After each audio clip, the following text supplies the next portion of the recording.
वो शीशे के सामने खड़ी अपना तनकीदी जायज़ा ले रही थी। लाल रंग का पैरों तक जाता शिफॉन का सादा फ्रॉक पहने, हल्का फुल्का मेकअप किए और बालों को खुला छोड़े वो खुद को ही बहुत हसीन लग रही थी। मुतमईन होने के बाद वो मुड़ी और बेड पर पड़ा लाल दुपट्टा उठाकर गले में डाल गई, फिर झुककर पैरों में खुसे डाले। उसे अपना और ओरहान का हाइट डिफरेंस बहुत पसंद था, इसलिए वो उससे मिलने जाने के वक्त हील्स नहीं पहनती थी। उसके लिए वो एहसास ही बहुत हसीन होता जब वो ओरहान के सीने से कान लगाकर उसके धड़कते हुए दिल की धड़कन सुनती थी। अपनी तैयारी मुकम्मल हो जाने के बाद उसने एक नज़र घड़ी पर डाली, फिर सिरहाने के नीचे पड़ा ओरहान का दिया गया मोबाइल उठाकर अलमारी में रख दिया। डरते डरते उसने कमरे से बाहर कदम निकाले तो सहन सुनसान पड़ा था। वो एहतियात से कदम उठाती हवेली से निकल गई। आज ओरहान और साहिबा के ताल्लुक़ को पूरे 3 साल हो चुके थे। ओरहान एक हफ्ते से शहर गया था, आज सुबह ही लौटा था। अब दोनों अपनी मखसूस जगह पर मिलने वाले थे। वो जैसे ही नहर पर पहुंची, ओरहान वहाँ खड़ा पहले से उसका इंतज़ार कर रहा था। सफ़ेद कॉटन का सूट पहने, कंधों पर बादामी मर्दाना शॉल ओढ़े, वो हर दफ़ा की तरह आज भी साहिबा को पहले से बढ़कर हसीन लगा। उसकी मौजूदगी को महसूस करते वो पीछे मुड़ा तो वो उसके बिल्कुल करीब खड़ी थी।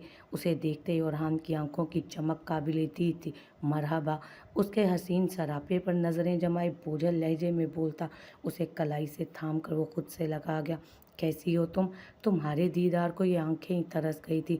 आज दीद की प्यास बुझाए बगैर कहीं नहीं जा पाओगी। उसकी भारी लबो लहजे में की गई जानलेवा सरगोशी पर वो लरसती पलकें उठाकर बराह रास्त उसकी आंखों में झांकने लगी। हफ्ते में 2 दफ़ा मिलते हैं, फिर भी आपकी आंखों की प्यास नहीं बुझती क्या? वो लाड से पूछती अपने नाजुक हाथ उसके सीने पर जमा गई तो हथेली के नीचे धड़कता दिल उसकी सांसें मुंतशिर कर गया।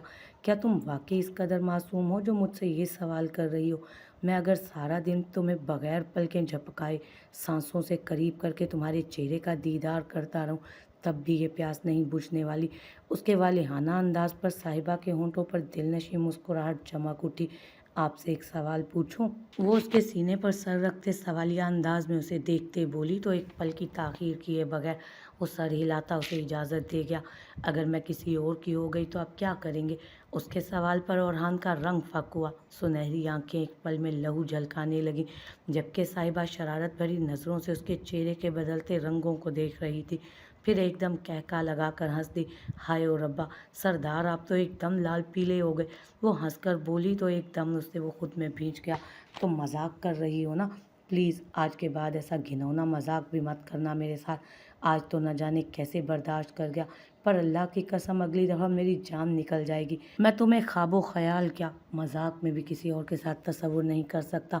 उसकी आवाज़ में खौफ और गिरफ्त में सख्ती महसूस करती साहिबा की हंसी को ब्रेक लगा। मजाक कर रही थी मैं सरदार, आप तो सीरियस ही हो गए। उसका रिएक्शन देखकर वो अपनी बात पर शर्मिंदा होकर रह गई। खंजर मेरे गले पर चला कर एक ही दफ़ा मेरी जान ले लेना, पर आइंदा ऐसी जानलेवा बात हरगिज़ मत करना। उसकी खुली जुल्फ़ों में चेहरा छुपाता वो शिद्दत से बोला तो साहिबा उसके बालों में हाथ फेरती उसे पुरसकून करने लगी। मुझे आपसे कोई जुदा नहीं कर सकता, अज़ल से अबद तक मैं आपकी ही हूँ। वो उसकी बालों में उंगलियां चलाती उसके कानों में मीठे अल्फाज उतार रही थी। मैं सही कह रहा हूँ साहिबा, मेरी सांसों की रवानी अब तुम्हारे ही दम से है। जिस दिन मेरी नज़रें तुम पर से हट गई ना, मैं सच में मर जाऊँगा। साहिबा उसके अल्फाज में छुपी शिद्दत पर हैरान हो रही थी। हाय कितना प्यारा लगेगा ना कोई इश्क में मरता हुआ। पर याद रखिएगा सरदार, ओरहान बलोच से पहले साहिबा चौधरी का जनाजा उठेगा। इश्क में मरना है तो साथ ही मरेंगे। उसके अल्फाज की ताब ना लाते वो उसे खुद में भींच चुका था, जिस पर वो सिसक कर रह गई।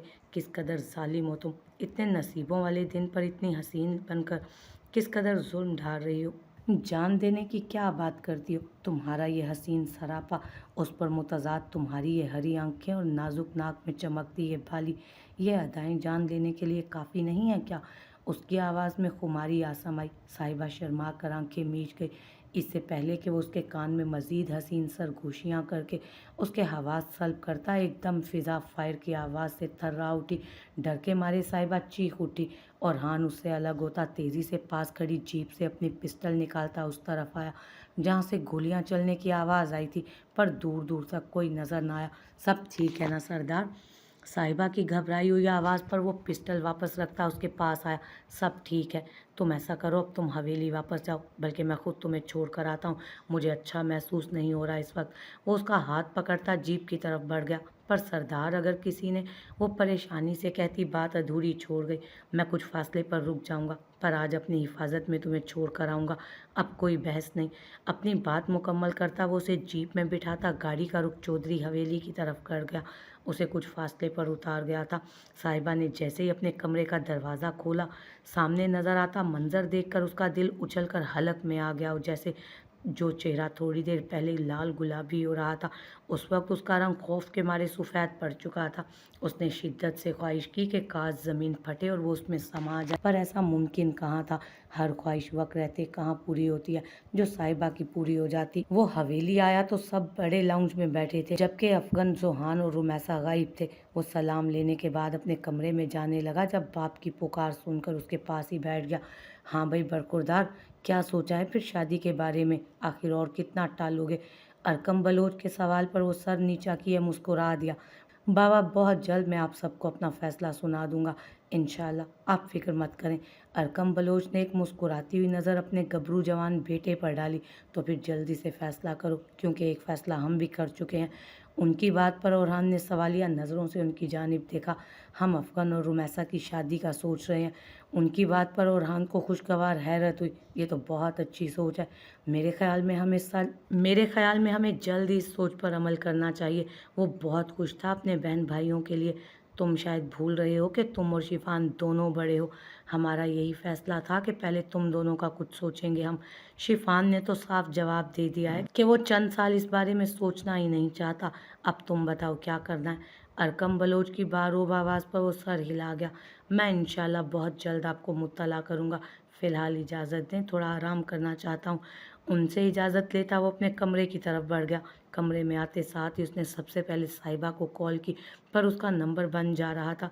उसने दोबारा कॉल मिलाई, 1 बार, 2 बार, 3 बार, पर मुसलसल उसका नंबर बंद जा रहा था। उसे हकीकत में परेशानी होने लगी, क्योंकि ऐसा कभी नहीं हुआ था। वो एक बार फिर कॉल मिलाने लगा था, पर जवाब निदार। वो लहक लहक कर गाती कब से रुमैसा के कान खा रही थी। जब उसे अफगन और रूमी के रिश्ते के बारे में पता चला, वो मुसलसल उसे छेड़ रही थी। बस कर दो बदतमीज़ इंसान, कितने कान खाओगी? और रूमी अपनी गोद में पड़ा तकिया उठाकर उसकी तरफ फेंक गई, जो सीधा जाकर जोहान के मुंह पर लगा। हाय जालिम, क्या निशाना है तुम्हारा? तुम्हारे इस मिज़ाइल ने मेरा मुंह सेंक दिया। जोहान की बात पर वो बेसाख्ता हंसी थी। हाँ भाई, अब तो बहुत हंसी आएगी मैडम को। आखिरकार नया पार जो लगने वाली है, वो अब भी शरारत से बाज ना आई। जोहान, बस कर दो यार, वो आजिज़ आ चुकी है बेचारी। वैसे एक बात सच सच बताना रूमी, वो उसके करीब बैठती राजदाराना अंदाज में पूछने लगी, तुम्हें कब से मेरी इजाज़त की ज़रूरत पड़ गई? और मैं मना भी कर दूं अगर, तो तुम कौन सा बाज आ जाओगी? पूछो जो भी पूछना है। वो गर्दन अकड़ा कर बोली तो उसके शाहाना अंदाज पर जोहान अश अश कर उठी। है तो मेरा ही भाई, पर पूरा छछूंदर है। तुमने हाँ कैसे कर दी उस लंगूर के लिए? उसके सवाल पर वो बुरा मनाने या हंसने की जगह उदास हो गई। अरे इतनी बुरी लगी सैया जी की बेइज्जती जो मुंह लटका कर बैठ गई हो। उसके लहजे में शरारत का अंसर नुमाया था। ऐसा नहीं है जूनी, मेरी क्या औकात जो मैं इनकार करती, बल्कि एक अंधी लड़की की क्या औकात हो सकती है कि वो ऐसे शानदार पढ़े लिखे और परफेक्ट इंसान को इनकार कर दे। मैं उन्हें क्या दे सकती हूँ भला, सिवाय अंधेरे के? उसकी बेबस और मायूस लहजे ने जोहान को भी अफसुर्दा कर दिया। तुम इतना गलत क्यों सोचती हो? अल्लाह ने तुम्हें भी परफेक्ट बनाया है बिल्कुल। मेरा भाई अगर चांद तो क्या सूरज भी लेकर ढूंढता तो तुम जैसी हसीन दोशीज़ा तलाश ना कर पाता। अच्छा सब छोड़ो और बताओ तुम्हें मेरे लाला कैसे लगते हैं? उसके सवाल पर ना चाहते हुए भी रूमी सुर्ख पड़ गई, बहुत ज़्यादा। कहते साथ ही उसने चेहरा दोनों हाथों में छुपा लिया, जबकि उसकी हरकत पर जोहान खिलखिला कर हंस दी। पर कौन जाने खुशियों को कब नज़र लग जाए। खुशियों की मुद्दत अक्सर कलील हुआ करती है। साहिबा ने जैसे ही अपने कमरे का दरवाज़ा खोला, सामने नज़र आता मंजर देखकर दिल उछलकर हलक में आ गया। जो चेहरा थोड़ी देर पहले लाल गुलाबी हो रहा था, उस वक्त खौफ के मारे सफ़ेद पड़ चुका था। उसने शिद्दत से ख्वाहिश की कि काश ज़मीन फटे और वो उसमें समा जाए, पर ऐसा कहाँ मुमकिन था। हर ख्वाहिश वक्त रहते कहाँ पूरी होती है जो साहिबा की भी पूरी होती। सामने उसकी मामी हाथ में एक फ़ाइल पकड़े बैठी थी, जबकि उनके करीब अलीना खड़ी हाथ में उसका मोबाइल पकड़े तंजिया मुस्कुरा रही थी। उसे देखते ही मम्मी अपनी जगह से उठ खड़ी हुई। आइए आइए चौधरानी साहिबा। वो साहिबा का फक चेहरा देखती बोली तो अलीना भी अपनी नज़रें उस पर जमा गई। सच सच बता, कहाँ से आ रही है इस वक्त? मामी के सवाल पर साहिबा ने थूक निकलते हलक को तर्क किया था। नहर पर गई थी बस। आवाज़ की लड़खड़ाहट छुपाई न छुप रही थी। किससे मिलने गई थी नहर पर? कड़क आवाज़ में पूछा गया था सवाल। उसके औसान खता हुए थे। किसी से भी नहीं। मैं तो बस हवा खाने गई थी। उसका चेहरा खौफ की सही निशानदेही कर रहा था। ये सज संवर कर, लाल जोड़ा पहनकर, लाली पाउडर लगाकर कौन सी हवा खाने गई थी? हाँ। साहिबा का ध्यान इन बातों से ज़्यादा उनके हाथ में पकड़ी फाइल पर था। जवाब दे। अब की दफ़ा वो चीख कर बोली तो साहिबा थर्रा उठी। अच्छा ये बता, ये कॉलेज में दाखिले का फॉर्म भी तुझे नहर से मिला था क्या? उन्होंने हाथ में पकड़ी फाइल उसके मुंह पर मारी तो वो जल्दी से फाइल पकड़ गई। हाथों में पकड़े पेपर्स पर नज़र पड़ते ही साहिबा की जान में जान आई। यूं लगा जैसे किसी ने सीने पर रखा भारी पत्थर हटा दिया। ये मैंने अपनी सहेली को पैसे देकर शहर से मंगवाए थे। मैं घर बैठकर आगे पढ़ना चाहती थी। उसने सांस से सांस मिलाते बमुश्किल जवाब दिया। अच्छा, और ये मोबाइल भी उसी सहेली से मंगवाया होगा? उनकी तंजिया बात पर वो तेज़ी से इस बात में सर हिला गई। जी, काफ़ी ज़्यादा पैसे देकर मंगवाया था। मुझे नाना ने काफ़ी ज़्यादा पैसे दे रखे हैं, उन्हीं में से मंगवाया। वो उसकी बात पर सर हिलाती उसकी तरफ आई। मेरी नज़र तुम पर है, याद रखना। चलो अलीना। उसे तंबीह करने के बाद वो अलीना को अपने पीछे आने का कहती कमरे से निकल गई। अलीना चंद कदम चलती उसके करीब आई और ऊपर से नीचे तक बगौर देखने लगी। याद रखना जो अम्मा ने कहा है, कहीं नहर की ठंडी हवा गले को ना पड़ जाए। तंजिया कहती वो मोबाइल उसके हाथ में पकड़ाकर खुद भी कमरे से निकल गई। उनके जाने के बाद साहिबा ने कांपते हाथों से दरवाज़ा बंद किया। तेज़ी से अलमारी की तरफ बढ़ गई। अपनी मखसूस जगह से लॉकर की चाबी निकालकर चेक करने लगी। सामने ही कुछ कागजात पड़े नज़र आ रहे थे। लरजते हाथों से उसने पेपर्स पकड़कर खोले तो ये देखकर सांस में सांस आई कि उसका और ओरहान का निकाहनामा उन माँ बेटी की नज़रों से उछल रहा था, वरना आज कयामत ही आ जाती। 2 साल से वो किसी निहायत कीमती चीज़ की तरह उन कागजात की निगरानी कर रही थी। साहिबा और ओरहान का निकाह जो आज से 2 साल पहले ओरहान की माँ पर हुआ था। साहिबा पहले पहल राज़ी नहीं थी यूँ चुप कर निकाह करने पर, लेकिन ओरहान का कहना था कि वो उसे अपनी महरम बनाना चाहता है, बगैर किसी जायज़ रिश्ते के तन्हाई में मुलाकात करके। ना वो उसे गुनाहगार करना चाहता है और ना ही साहिबा को। उसने वादा किया था कि वक्त आने पर वो खुद साहिबा के घर वालों के आगे हाथ फैलाकर उसे मांग लेगा और पूरे हक से उसे अपनी ज़िंदगी में शामिल करेगा। साहिबा को इससे बढ़कर और क्या चाहिए था? कागजात वापस उनकी जगह पर रखने के बाद उसने मोबाइल ऑन करके लॉक खोला तो ओरहान की बेशुमार कॉल्स आ चुकी थी। उसके मोबाइल पर पासवर्ड लगा था जिसकी वजह से अलीना उस तक रसाई हासिल नहीं कर सकी। ओरहान को कॉल करने के बाद उसने सब सूरत हाल से आगाह करने का सोचा, पर फिर ये सोचकर टाल गई कि क्या छोटी सी बात के लिए उसे परेशान करना, और यही सबसे बड़ी गलती साबित होने वाली थी उसकी। शिफान आज लैला और हादी के साथ लंच पर आया था। हादी कबाब में हड्डी नहीं बनना चाहता था, इसलिए ज़रूरी काम का कहते हुए निकल गया। अब वहाँ सिर्फ लैला और शिफान थे। तुम जानती हो ना हमारी डिग्री कंप्लीट हो चुकी है। अगले हफ्ते हम पाकिस्तान जा रहे हैं, तो तुम कब तक अपने पेरेंट्स से हमारे बारे में बात करोगी? शिफान के सवाल पर लैला के तासुरात कुछ बेजार से हो गए, जैसे शिफान ने बहुत गौर से देखा था उसे। क्या मतलब हमारे बारे में क्या बात करूंगी? वो नासमझी का तासुर दे रही थी या वाकई नहीं समझ रही थी? ये बात शिफान जान नहीं सका। हमारी शादी के बारे में। अब की दफ़ा उसने वाज़े अल्फाज में बात की। कम ऑन शिफू, इतनी जल्दी किस बात की? हम कौन सा बूढ़े होते जा रहे हैं? लेकिन उसकी बात, लैला की बात सुनकर वो उसे देख कर रह गया। लैला देखो, तुमने हमारे रिश्ते में पहल की, मेरी तरफ कदम तुमने बढ़ाया तो मैंने तुम्हारा हाथ थाम लिया, क्योंकि तुमसे धुआंधार मोहब्बत ना सही लेकिन तुम मेरी अच्छी दोस्त थी और मुझे लगा तुम एज अ लाइफ पार्टनर मेरे लिए अच्छी साबित होगी। अब जब हमारी डिग्री भी मुकम्मल हो चुकी है, मैं चाहता हूँ कि हमारे हलाल रिश्ते में हम बन जाएं।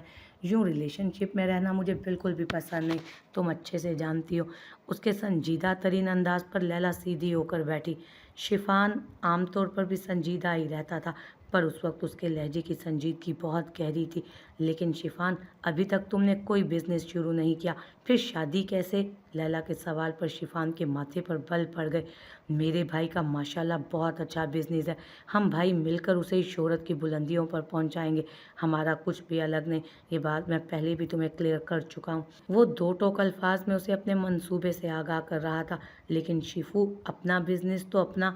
इससे पहले कि वो अपना बात मुकम्मल करती, वो हाथ उठाता उसे दरमियान में टोक गया। मैंने पहले भी कहा था और अब भी कह रहा हूँ, हम अलग नहीं हैं। तुम फैसला कर लो कि मेरे साथ जायज़ रिश्ते में बनना चाहती हो या रास्ता अलग करना चाहती हो। वो शायद आज उसे वो शायद आज उसे ढील बिल्कुल भी नहीं देना चाहता था। तुम गुस्सा क्यों कर रहे हो? मैं तो बस ऐसे ही कह रही थी। मैं तुम्हारे साथ पाकिस्तान जाते ही घर बात कर लूँगी। उसकी बात पर शिफान का मूड थोड़ा नॉर्मल हुआ था। लंच करने के बाद वो वहाँ से निकल आए। मुझे वो आइसक्रीम खानी है, लैला ने सड़क के पार बने आइसक्रीम पार्लर की तरफ इशारा करते कहा, तो वो भी सर हाँ में हिला गया। ओके, गाड़ी में बैठो, मैं लेकर आता हूँ। वो उसे कहता खुद सड़क पार कर गया। लैला उसे दूर से देखती रही। वो हाथ में आइसक्रीम के 2 कप पकड़े उसकी तरफ ही आ रहा था, जब एकदम तेज़ रफ्तार गाड़ी उसके करीब आती, उसे टक्कर मारती दूर गिरा गई। उसकी तरफ देखती लैला की चीख निकल गई। वो तेज़ी से गाड़ी से निकलकर उसकी तरफ भागी, जो खून में लथपथ पड़ा था। पर उसके करीब पहुंचने से पहले ही एक गाड़ी उसकी दाईं टांग के ऊपर से गुजर गई। लैला चीखती उसके करीब पहुंची और चिल्ला चिल्ला कर लोगों से मदद की अपील करने लगी। किसी की मदद से उसे गाड़ी में डालती वो अस्पताल की तरफ बढ़ गई। उसे आईसीयू में दाखिल कर लिया गया। डॉक्टर का कहना था कि उसकी टांग काटनी पड़ेगी, उसके घर वालों को बुलाया जाए। हादी ने ओरहान को कॉल करके सारी सूरत हाल बता दी थी और उसी दिन रात की फ़्लाइट से वो लंदन आया था। अगले दिन शिफान का ऑपरेशन हुआ और उसकी आधी टांग अलग करके मसनूई टांग लगा दी गई। बलोच ख़ानदान के लिए ये झटका किसी क़यामत से कम ना था। वो अपने भाई के गले से लगकर बच्चों की तरह रो रहा था और हान ने बहुत मुश्किल से उसे संभाला। हादी यहीं था, जबकि लैला कल रात से ही वापस घर जा चुकी थी। लैला कहाँ है? मुझसे मिलने नहीं आई। वो अगली रात हादी से सवाल कर गया तो हादी नज़रें चुरा गया। हाँ, बिज़ी हो शायद। उसकी बात पर शिफान ने गौर से उसे देखा जो नज़रें चुरा रहा था। मेरी आंखों में देखो और मुझे सही सही बताओ। शिफान की बात पर हादी गहरी सांस भरकर रह गया। आज नहीं तो कल उसे पता लग ही जाना था, फिर आज क्यों नहीं? लैला ने कहा है कि वो तुम जैसे माजूर इंसान के साथ ज़िंदगी गुजार कर अपनी ज़िंदगी बर्बाद नहीं कर सकती। वो अब मज़ीद तुमसे कोई ताल्लुक़ नहीं रखना चाहती और उसका कहना है कि वो डायमंड रिंग और महंगे ताइफ तुमने अपनी खुशी से उसे दिए हैं, इसलिए उन्हें वापस करने का उसके पास कोई जवाज़ नहीं है। इतना कहकर वो खामोश हो गया, जबकि शिफान की आंखें बेयकीनी और तकलीफ़ के एहसास से नम हुई। उसके इतने सालों की रियाजत का ये फल था कि उस पर जान लुटाने वाली उसे माजूर कहकर हर नाता तोड़कर चली गई थी उससे। हाँ, वो माजूर हो गया था अब। लफ्ज़ माजूर ही उसकी पहचान अब बन गया था। अपनी बेबसी पर वो धीरे से हंस दिया, पर एक आंसू चुपके से आंख से निकलता दाढ़ी में जज्ब होकर उसका मान रख गया। पर उस दिन के बाद एक गहरी चुप थी जो उसके वजूद का अहाता कर गई थी।